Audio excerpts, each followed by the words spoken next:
Hi, my name is C1, and this is the explanation for the homework number 2, question 12 YouTube video. So, write a program to draw a face of a clock that looks something like this. Like this. So, the first step is import turtle, because we need to create in the canvas.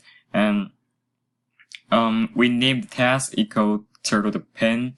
So, we can see the background. The background is light green. So turtle BG color is light green. And then we see this ship. It's not a point, it's a turtle. So we need to change the color of the pointer to, so we need to change the pointer to a turtle shape. So test shape turtle. And we can see this little turtle is blue. So we need to changing the color of the pointer to blue. So test color is blue. And then before we use for loop, we need to move the variable. So move is 30.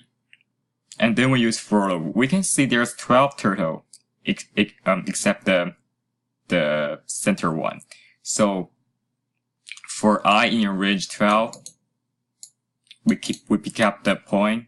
We pick up the pen, and then moving the turtle in forward 60, and then pen down and moving in forward direction will draw the line.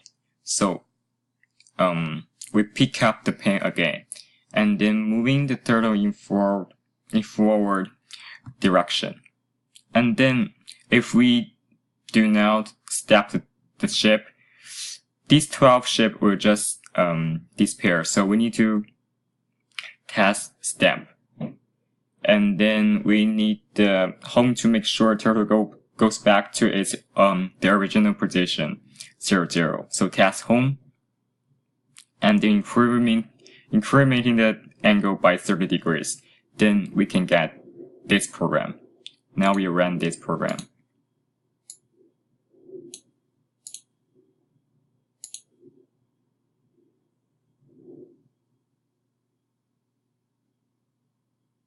Yeah, so now we get this clock.